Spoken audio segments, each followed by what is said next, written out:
नमस्कार मेरे प्यारे दोस्तों, मैं हूं निक, आपका होस्ट और दोस्त। और आज के हॉरर पॉडकास्ट शो के 8वें एपिसोड में एक नहीं दो नहीं पूरी 5 मजेदार सच्ची कहानियां और किस्से लेकर आ चुका हूं, जो कि हमारे प्रिय सब्सक्राइबर्स ने हमें भेजे हैं। ये कहानियां मनगढ़ंत या बनाई हुई बिल्कुल भी नहीं है। ये वो सच्चे अनुभव है जो हमारे सब्सक्राइबर्स ने खुद अनुभव किए हैं। इसलिए जब आप भी इन कहानियों को सुनेंगे तो आपके दिलों की धड़कनें तेज हो जाएंगी। आप ये कहानी कहां से सुन रहे हैं हमें कमेंट में बताएं। और अगर आपने चैनल अभी तक सब्सक्राइब नहीं किया तो सब्सक्राइब कर लीजिए। चलिए अपनी कुर्सी के पेटी बांध लीजिए। बिना देरी किए शुरू करते हैं आज की मजेदार कहानियां और किस्से। आज की पहली कहानी। अब मैं दूसरी कहानी बताने जा रहा हूं, जो मेरे नाना की बड़ी बहन यानी मेरी मम्मी की बुआ और उनके छोटे भाई के साथ हुई थी। ये घटना बहुत साल पहले की है। नाना के किसी रिश्तेदार की शादी थी जो दूसरे गांव में हो रही थी। नाना के घर वालों ने उनकी बड़ी बहन को शादी में कुछ दिन पहले भेजने को कहा ताकि वह वहां जाकर घर के काम में हाथ बटा सकें। लेकिन जब उनके छोटे भाई को पता चला कि वह शादी में पहले जा रही हैं, तो वह भी उनके साथ जाने की जिद करने लगा। नाना के घर वालों ने उसे भी साथ भेजने की मंजूरी दे दी। उस समय एक गांव से दूसरे गांव जाने के लिए बसें नहीं हुआ करती थीं, लोग पैदल ही जाते थे। जिस जगह नाना की बहन को जाना था वह उनके गांव से करीब 3 घंटे दूर था। एक दिन मम्मी की बुआ और उनका छोटा भाई सुबह सुबह खाना खाकर शादी के घर जाने के लिए निकल पड़े। करीब 1 घंटे चलने के बाद जब वे एक सुनसान नाले के पास से गुजर रहे थे तो उन्होंने सामने से एक औरत को आते देखा। वह औरत बहुत सुंदर थी और बिल्कुल किसी दुल्हन की तरह तैयार होकर आ रही थी। उसने लाल रंग की साड़ी और सोने के गहने पहने हुए थे। वह औरत बुआ के पास आई और बोली, तेरे साथ ये बच्चा कौन है? बुआ ने कहा, यह मेरा छोटा भाई है। यह सुनकर वह औरत रोने लगी और बोली, इसको मुझे दे दे, मेरा कोई बच्चा नहीं है। अगर तू इसे मुझे दे देगी तो मैं अपना सारा सोना तुझे दे दूंगी। उसकी बात सुनकर बुआ ने उसे डांटा और साइड करके आगे बढ़ने लगी। लेकिन कुछ दूर जाने के बाद वह औरत फिर से सामने आई। इस बार बुआ को यह समझ में आ गया कि यह कोई औरत नहीं बल्कि एक चुड़ैल है। तभी नानी के छोटे भाई को कुछ ऐसा हुआ कि वह उनका हाथ छुड़ाकर उस औरत के पास जाने लगा। वह बार बार बोल रहा था, मुझे इस औरत के साथ जाना है। बुआ ने उसे अपने एक हाथ से कसकर पकड़ लिया और दूसरे हाथ से अपने सामान में से एक चिमटा निकाल लिया। यह लोहे का चिमटा था जो कीर्तन वगैरह में इस्तेमाल होता है। कहते हैं कि चुड़ैल और भूत प्रेत लोहे की चीजों से डरते हैं। बुआ ने अपने भाई को कसकर पकड़े रखा और चिमटे से उस चुड़ैल को दूर करने लगी। ये सब करते करते कई घंटे बीत गए, लेकिन बुआ ने हार नहीं मानी। फिर जब वह उस नाले के इलाके से बाहर निकली तो वहां एक बड़ा सा पीपल का पेड़ दिखाई दिया। तभी उस पेड़ के पीछे से एक आदमी बाहर निकला। वह आदमी सफेद कुर्ता पजामा पहने हुए था और सिर पर पहाड़ी टोपी पहने हुए था।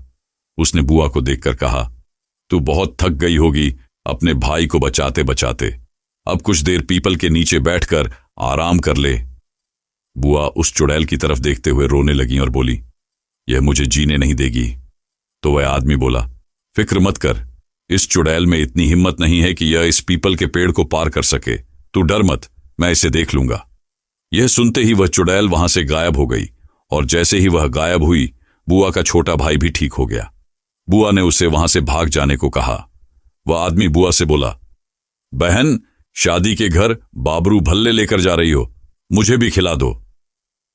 बाबरू भल्ले एक हिमाचली डिश है जो ज्यादातर त्योहारों पर बनाई जाती है। बुआ ने बाबरू भल्ले निकालकर उसे दिए और बोली, यह लो भाई, खा लो। फिर उस आदमी ने बुआ के छोटे भाई की तरफ देखा और कहा, तू तो अपने होश में नहीं था, लेकिन तेरी जान बचाने के लिए तेरी बहन ने जितना उस चुड़ैल से लड़ा उतना और कोई नहीं कर सकता। तेरी बहन अब जल्दी पागल हो जाएगी और उसे अब कुछ भी याद नहीं रहेगा, लेकिन तू हमेशा याद रखना। कुछ समय बाद सचमुच मम्मी की बुआ पागल हो गई। आज उनकी उम्र 80 से ऊपर हो गई है, लेकिन वह अब भी पागल हैं और उनकी तबीयत भी बहुत खराब रहती है। मम्मी बताती हैं कि वह बीच बीच में घर से भी कई बार भाग जाती हैं अपने भाई को ढूंढने के लिए। तो दोस्तों, हमने इस कहानी से सीखा कि मुश्किल हालात में भी हमें संघर्ष करने की हिम्मत रखनी चाहिए और अपनी सुरक्षा को गंभीरता से लेना चाहिए। चलिए बिना देरी किए अब बढ़ते हैं दूसरी कहानी की तरफ। आज की दूसरी कहानी। मेरा नाम रेहान है। मैं कानपुर के काका देव में रहता हूं। आज मैं आपको अपनी नानी और खाला के साथ घटी एक सच्ची कहानी के बारे में बताने जा रहा हूं। तो हुआ ऐसा था कि मैं उन दिनों बहुत छोटा था। मेरी अम्मी की 5 बहनें हैं, जिनमें से मेरी अम्मी की जो छोटी बहन है उसका नाम आसमा है। ये उनकी शादी के कुछ साल बाद की बात है। तो एक दिन मेरी नानी और 2 खाला, जिनका नाम तस्लीम और नसीमा है, वह आसमा खाला से मिलने उनके घर जा रही थीं। नानी के घर से उनका घर बस 1 किलोमीटर की दूरी पर ही पड़ता था। जिस समय वह लोग निकले तब रात 8 बजे का टाइम था। वह गांव का इलाका था और गांव में रात 8 बजे तक अच्छा खासा सन्नाटा हो जाता है। साथ ही बता दूं कि उन खाला का घर एक पतली सी गली में पड़ता है और उस गली में सिर्फ उन्हीं का एक घर है। उनके घर के साथ वाला घर बहुत सालों से खाली पड़ा है, उसमें कोई नहीं रहता। तो वह तीनों जब उस गली में पहुंची तो उन्होंने देखा कि आगे उस गली के कोने पर एक औरत दीवार पर टेक लगाए खड़ी है। उसको वहां खड़ा देख खाला ने सोचा कि यह शायद उनकी बड़ी बहन है। तो वह उनको वहीं से जोर जोर से आवाजें लगाने लगी, आसमा बाजी, आसमा बाजी। बाजी हमारे यहां बड़ी बहन को बोला जाता है।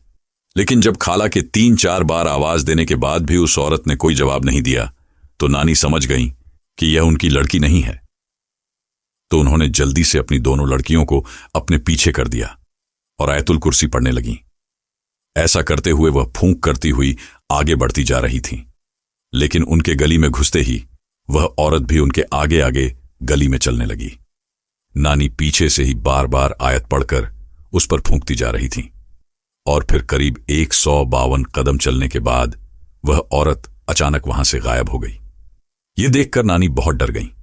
फिर वह खाला के घर में पहुंची और थोड़ी देर उनके घर बैठकर वापस चली आई। लेकिन नानी ने उनको कुछ नहीं बताया, क्योंकि उस समय उन खाला के बच्चे छोटे छोटे थे। इसलिए उनकी बात सुनकर कहीं वह बच्चे डर ना जाएं, ये सोचकर उन्होंने उस समय उनको कुछ नहीं बताया। लेकिन फिर अगले दिन उन्होंने घर वालों को बताया कि रात में जो औरत हमने उस गली में देखी थी वह एक चुड़ैल थी। पता चला कि खाला के घर के साथ वाला जो घर है, जो खाली पड़ा रहता है, उस घर में एक औरत ने आग लगाकर सुसाइड किया था और अब वही औरत वहां चुड़ैल बनकर घूमती है। तो दोस्तों, हमने इस कहानी से सीखा कि हमें अजनबी चीजों या घटनाओं से डरने की बजाय समझदारी से और सावधानी से काम लेना चाहिए। साथ ही हमें हमेशा अपने आसपास के माहौल को समझकर ही किसी चीज पर विश्वास करना चाहिए। चलिए बिना देरी किए अब बढ़ते हैं तीसरी कहानी की तरफ। आज की तीसरी कहानी। मैं आपको अपना नाम नहीं बताना चाहता, लेकिन मैं आपको हमारे साथ घटी एक सच्ची घटना के बारे में बताना चाहता हूं। इसकी शुरुआत 1 साल पहले 17 अगस्त को हुई थी। उस दिन हमारे साथ कुछ ऐसा हुआ जिसने हमारी जिंदगी अभी तक बदल कर रखी हुई है। आगे बताने से पहले मैं आपको बता दूं कि मैं मुंबई के चेंबूर का रहने वाला हूं। यह 17 अगस्त 2021 की बात है। सुबह करीब 4 बजे का टाइम था। मैं गहरी नींद में सोया हुआ था। तभी हमारे घर में किसी की कॉल आई तो अम्मी उठकर फोन पर बात करने लगी। मैं नींद में ही था, लेकिन अम्मी को बातें करता हुआ सुन रहा था। वह मेरी नानी की कॉल थी। अचानक बात करते करते मम्मी रोने लगी। नानी ने अम्मी को बताया कि मेरे नाना पिछले 2 घंटे से जमीन पर गिरे हुए हैं और उठ नहीं रहे हैं, ना कुछ बोल रहे हैं। नानी बहुत देर से उनको उठाने की कोशिश कर रही है। इसके बाद हम सब लोग उठ गए। मेरी अम्मी और अब्बू उसी वक्त नाना के घर जाने के लिए निकल गए। हम सब दुआ कर रहे थे कि सब कुछ ठीक हो। मेरे नाना नानी पनवेल में ही अकेले एक घर में रहा करते थे। गवर्नमेंट जॉब से रिटायरमेंट के बाद नाना अपनी जिंदगी आराम से बिता रहे थे, लेकिन नाना को शराब पीने की आदत थी। साथ ही उन दिनों मेरी नानी का भी सिर का ऑपरेशन हुआ था और उनकी नींद की हैवी दवाइयां चल रही थीं। दवाई लेने के बाद नानी को गहरी नींद आती थी। तो उस रात असल में ऐसा हुआ था कि नानी रात में दवाई लेकर गहरी नींद में सो रही थीं और नाना वॉशरूम के लिए गए थे। रोज की तरह शायद उस रात भी नाना ने ड्रिंक कर रखी थी। तो जब नाना वापस बेड पर आ रहे थे तभी उनका पैर फिसला और वह नीचे गिर गए। नानी को लगा नाना शायद नशे में ही ऐसे गिर गए हैं। नानी को तेज नींद छड़ी हुई थी, वह उठ भी नहीं पा रही थी। नानी ने लेटे लेटे ही नाना को कई आवाजें दी, लेकिन नाना नहीं उठे। नानी को लगा कि शायद नाना नीचे ही सो गए हैं, इसलिए नानी भी सो गईं। फिर 2 घंटे बाद नानी की जब आंख खुली तो नाना अभी भी नीचे ही लेटे हुए थे। तब तक नानी की दवाई का असर भी थोड़ा कम हो गया था। फिर नानी ने उठकर कमरे की लाइट ऑन की तो देखा कि जमीन पर बहुत सारा खून फैला हुआ था। नानी ने नाना को हिलाया, लेकिन वह कोई जवाब नहीं दे रहे थे। तो नानी ने फिर हमें कॉल किया। मेरी मम्मी ने उस जगह का एक वीडियो भी बनाकर हमें भेजा था। वहां जमीन पर बहुत सारा खून पड़ा था। वह देखते ही मैं और मेरी बहन रोने लगे। मेरे नाना मुझसे बहुत प्यार करते थे।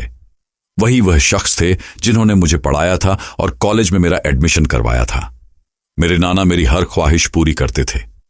इसके बाद हम सब भाई बहन, दादा दादी और बाकी सब रिश्तेदार पनवेल में नाना के घर पहुंच गए। आसपास के लोगों ने पुलिस को इन्फॉर्म कर दिया था, जिसके बाद पुलिस ने नाना की बॉडी को पोस्टमार्टम के लिए भेज दिया था। उसके बाद शाम को हम हॉस्पिटल से नाना की बॉडी को वापस लेकर आए। गांव से फोन आ रहा था कि नाना की बॉडी को गांव लाया जाए, उनको वहीं दफनाया जाएगा। तो नाना की बॉडी को गांव ले जाने के लिए हमने एक एम्बुलेंस बुक कर दी। नाना का गांव तेलंगाना स्टेट में पड़ता है। तो हमने एम्बुलेंस बुक की और निकल पड़े। एम्बुलेंस के अंदर साइड में एक जगह थी जहां एक फ्रीजर बॉक्स था। नाना की बॉडी को उसी में रखा गया था। हम तेलंगाना अगली सुबह पहुंचने वाले थे। फिर सफर के दौरान ऐसा हुआ कि हम पुणे क्रॉस करके आगे गांव के इलाके में आ गए थे। रात हो चुकी थी। एम्बुलेंस के पीछे मेरे साथ अम्मी, अब्बा, मेरी बहन, भाई और नानी बैठे थे, जबकि आगे दोनों ड्राइवर थे। रात के 2 बजे तक हम महाराष्ट्र से बाहर आ चुके थे।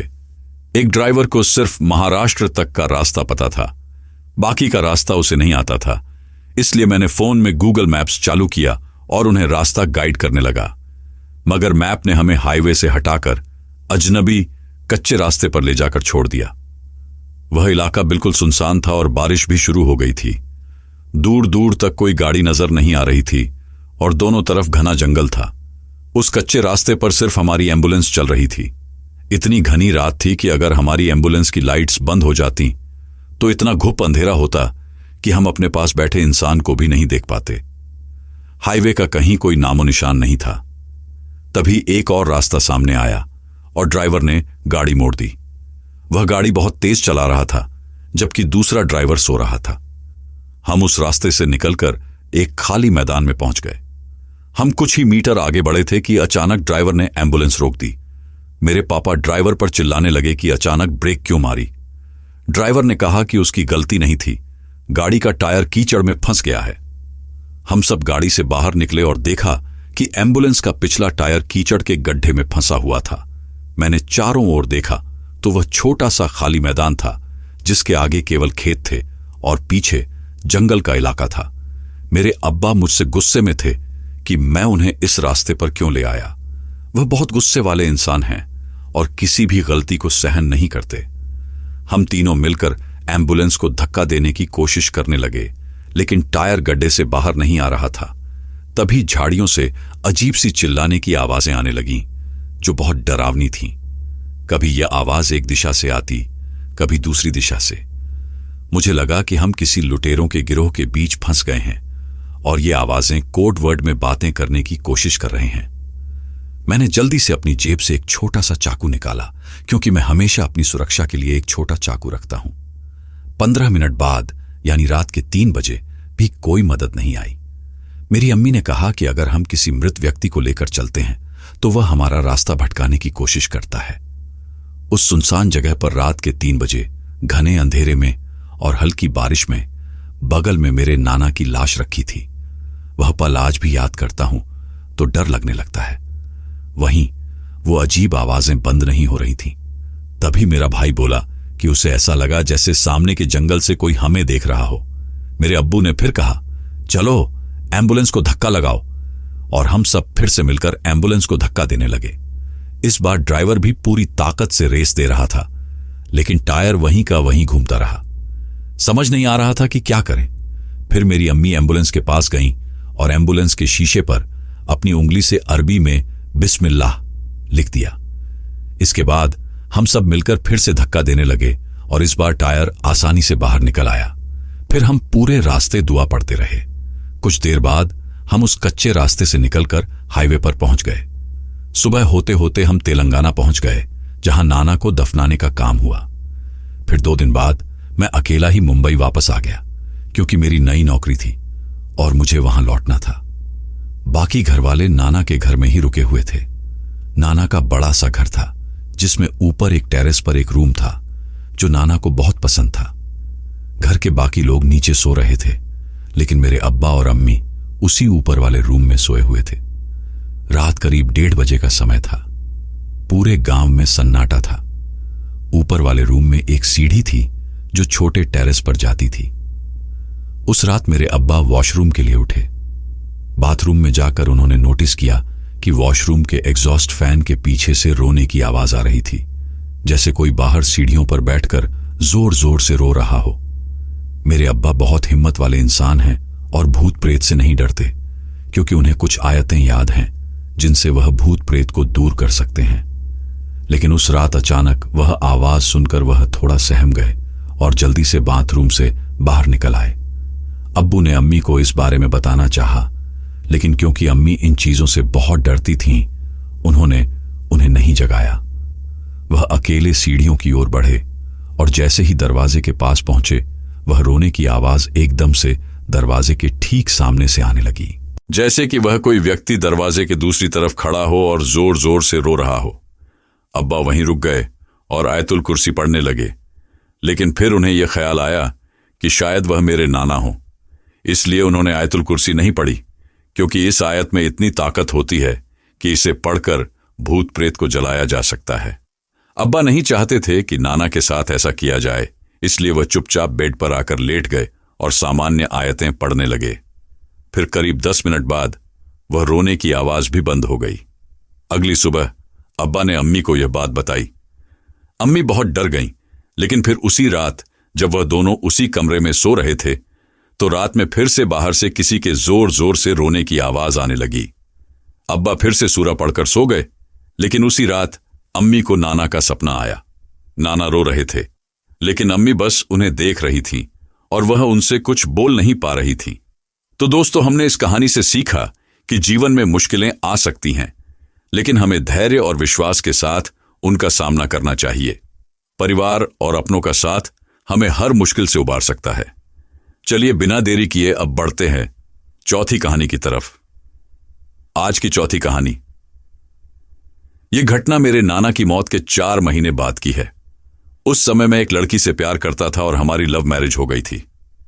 हमारी शादी से घर के कुछ लोग खुश थे, जबकि कुछ नाखुश थे, मगर मेरे अब्बा को हमारी शादी मंजूर थी और उनके समर्थन की वजह से ही हम यह शादी कर पाए थे, क्योंकि उनके आगे किसी की नहीं चलती।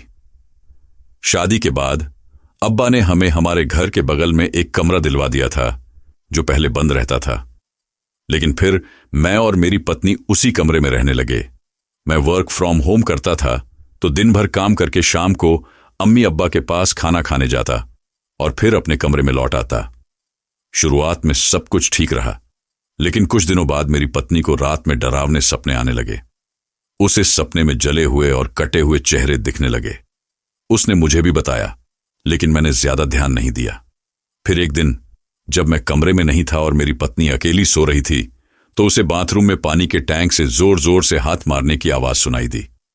उसकी आंख खुली और उसने बाथरूम में जाकर देखा, लेकिन वहां कोई नहीं था। वह वापस लौटकर लेटी, लेकिन फिर से वही आवाज आने लगी। अब वह बहुत डर गई और उसने मुझे कॉल किया। मैं तुरंत कमरे में पहुंचा और सूरा पढ़कर उसे शांत किया।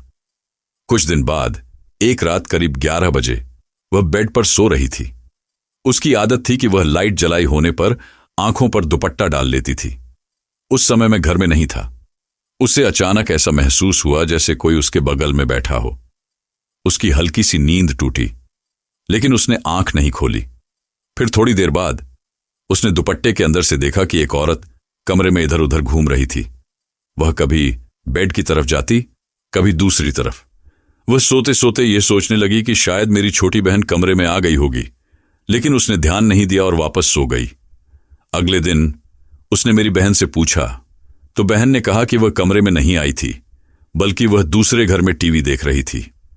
अब मेरी पत्नी बहुत डर गई और उसने मुझे कॉल करके सारी बात बताई। मुझे भी थोड़ा शक होने लगा कि शायद यहां कुछ गड़बड़ है, लेकिन मैं समझ नहीं पा रहा था कि क्या करूं। फिर एक दिन जब मेरी पत्नी अपने मायके गई हुई थी, संडे का दिन था और रात में मैं अकेला सो रहा था। रात के करीब 1 या 2 बजे मुझे बाथरूम से वही आवाज सुनाई देने लगी, जैसे कोई पानी में जोर जोर से हाथ मार रहा हो। आवाज लगातार 1 मिनट तक आती रही। मैं गुस्से में बेड पर पड़े पड़े चिल्लाया, कौन है? तो वह आवाज अचानक से रुक गई, लेकिन कुछ देर बाद मुझे पायल की आवाज सुनाई देने लगी, जैसे कोई औरत पायल पहनकर वहां घूम रही हो। मैंने साफ साफ सुनी थी कि आवाज बाथरूम के पास से आ रही थी, जैसे कोई बाथरूम से होते हुए सीढ़ियों की ओर जा रहा हो। मैं तुरंत उठकर बैठ गया, लेकिन वह आवाज रुक गई। फिर मैंने लाइट ऑन की और चादर ओढ़कर सोने लगा। थोड़ी देर बाद मुझे ऐसा लगा जैसे कोई कमरे में इधर उधर घूम रहा हो। मेरी हिम्मत नहीं हो रही थी कि चादर हटाकर देखूं। 3 सालों से ऐसी सारी कहानियां सुन चुका था, लेकिन अब मुझे डर का एहसास हो रहा था। मैं जोर जोर से आयत पढ़ने लगा और फिर कुछ देर बाद चादर हटाकर देखा तो वहां कोई नहीं था। फिर मैंने सोने के लिए आंखें बंद की, लेकिन थोड़ी देर बाद मेरी आंख खुल गई। इस बार आंख खुली तो मैं सर्दी के मौसम में भी पसीने पसीने हो चुका था। मैं आंखें तो खोल पा रहा था, लेकिन हाथ पैर काम नहीं कर रहे थे, जैसे कोई मेरे ऊपर बैठा हो। मैंने मन में फिर से अल्लाह को याद किया और जो भी कलमा और सूरा याद थे उन्हें पढ़ने लगा। कुछ देर बाद मेरी आंख लग गई। अगले दिन मैंने यह बात अपने अब्बू को बताई तो उन्होंने मुझे एक आयत से लिखा हुआ पेपर दिया और कहा, यह रोज रात को अपने तकिए के नीचे रखकर सोया करो। मैंने वैसा ही किया और उसके बाद मुझे ऐसा कोई एहसास नहीं हुआ। लेकिन फिर कुछ दिनों बाद सफाई करते वक्त वह पेपर खो गया। उस समय तक मेरी पत्नी भी घर वापस आ चुकी थी। उसके बाद जब भी हम अकेले होते, हमें फिर से वहां किसी के होने का एहसास होने लगा, लेकिन वह चीज कभी सामने नहीं आई, बस अपनी मौजूदगी का एहसास करवाती रहती थी। फिर एक दिन अचानक मेरे छोटे चाचा की मौत हो गई। ये रमजान के 4 दिन बाद की बात है। हम सब उनके निधन के दुख में थे, लेकिन उसके बाद से हमारे रूम में वह सब कुछ अचानक से बंद हो गया। ऐसा लगता है जैसे वह जो भी चीज थी उसे मेरे चाचा ने रोक लिया हो। ये मेरी सोच थी। तो दोस्तों, हमने इस कहानी से सीखा कि जीवन में जब हम मुश्किलों का सामना करते हैं तो विश्वास और धैर्य से उन्हें पार किया जा सकता है। धार्मिक और मानसिक शांति से डर और परेशानी पर काबू पाया जा सकता है। चलिए बिना देरी किए अब बढ़ते हैं 5वीं कहानी की तरफ। आज की 5वीं कहानी। मेरा नाम सुभाशीष है और मैं पश्चिम बंगाल के मुर्शिदाबाद जिले में रहता हूं। आज मैं आपको एक बहुत डरावनी घटना के बारे में बताना चाहता हूं, जो मेरी एक आंटी के साथ हुई थी। ये 2015 की बात है, जब मैं 10वीं क्लास में पढ़ता था। एक दिन हमें मेरे एक दोस्त की बर्थडे पार्टी में जाना था। शाम को हम सब पार्टी में गए। फिर रात करीब 10 बजे जब हम सब लोग वापस आ रहे थे, तभी मेरे पापा के पास मेरे एक अंकल का कॉल आया। अंकल ने पापा से कहा, जितनी जल्दी हो सके यहां आ जाओ, पूजा को कुछ हो गया है। वह अजीब अजीब बातें कर रही है, किसी को पहचान नहीं रही है। पूजा उनकी वाइफ का नाम था। मेरे पापा अकेले ही उनके घर चले गए, बाकी हम सब अपने घर वापस आ गए। अगले दिन जब मैं उन अंकल के घर गया तो उनके बेटे ने मुझे सारी बात बताई। उसने बताया, कल शाम 5:30 बजे के करीब मैं और मेरी दीदी टीवी देख रहे थे। उस वक्त पापा हमारी दुकान पर थे और मम्मी घर का काम कर रही थीं। तभी अचानक लाइट चली गई। मम्मी को बाथरूम जाना था, जो घर के पीछे था, लेकिन तभी हमें मम्मी की तेज चीख सुनाई दी। हम जल्दी से मम्मी के पास पहुंचे तो देखा कि मम्मी बाथरूम के सामने लेटी हुई थीं और अजीब तरीके से कुछ बोल रही थीं, साथ ही जोर जोर से हंस भी रही थी। फिर हम जल्दी से मम्मी को बेडरूम में ले आए। मैं और मेरी दीदी मम्मी का हाथ पकड़कर उन्हें समझा रहे थे, लेकिन मम्मी लगातार हमसे छत पर जाने के लिए कह रही थी। वह बोल रही थी, प्लीज बेटा, मुझे छत पर जाने दो, तुम मेरी प्यारी बेटी हो, प्लीज मुझे जाने दो। इसी बीच मेरे मामा भी घर आ गए। मम्मी की ऐसी हालत देखकर मामा भी डर गए। मामा जल्दी से ऊपर जाकर मंदिर से धुनी लेकर आए। उस धुनी में बहुत अच्छी खुशबू होती है। फिर मामा उस धुनी को घर में लगाकर पापा को कॉल करने लगे। अचानक उन्हें महसूस हुआ कि कोई उनकी गर्दन पकड़कर दीवार के अंदर खींचने की कोशिश कर रहा है। मामा ने एक डरावनी काली परछाई भी देखी, जिसकी गर्दन थोड़ी टेढ़ी थी। अब मामा बहुत डर गए और हरे कृष्णा बोलते हुए वहां से नीचे भाग आए। हमने पापा को कॉल किया और पापा जल्दी से दुकान बंद करके घर लौट आए। शाम के 7 बजे तक वह घर पहुंच गए। जैसे ही पापा घर पहुंचे, मम्मी ने कहा, यह कुत्ते का बच्चा कौन है? ये सब देखकर पापा बहुत परेशान हो गए, क्योंकि मम्मी किसी को पहचान नहीं रही थी। पापा ने पड़ोसियों को भी घर बुलाया। कुछ लोगों ने मम्मी के गले में रुद्राक्ष और माला पहना दी और भगवान का नाम लेने लगे, लेकिन कोई फायदा नहीं हुआ। फिर रात 11 बजे एक बाबा को बुलाया गया, जिनका नाम मोना था। वह बहुत काले और पतले थे। बाबा मम्मी के पास बैठकर आत्मा से उसके बारे में पूछने लगे। अचानक मम्मी बोली, वह मुझे बुला रहा है, प्लीज मुझे जाने दो। वह छत पर मेरा इंतजार कर रहा है। मम्मी ने कहा कि एक आदमी और एक बिल्ली छत पर उनका इंतजार कर रहे थे। हमें आज तक यह नहीं पता चला कि वे कौन थे। फिर मोना बाबा ने कुछ मंत्र पढ़कर मम्मी के कान में फूंक मारी। जैसे ही यह हुआ, मम्मी वहीं सो गई। रात को 2 बजे मम्मी की नींद खुली और उन्होंने कहा, अरे आप सब यहां इतनी रात को क्या कर रहे हो? रुको, मैं आपके लिए चाय बनाकर लाती हूं। मम्मी को कुछ भी याद नहीं था।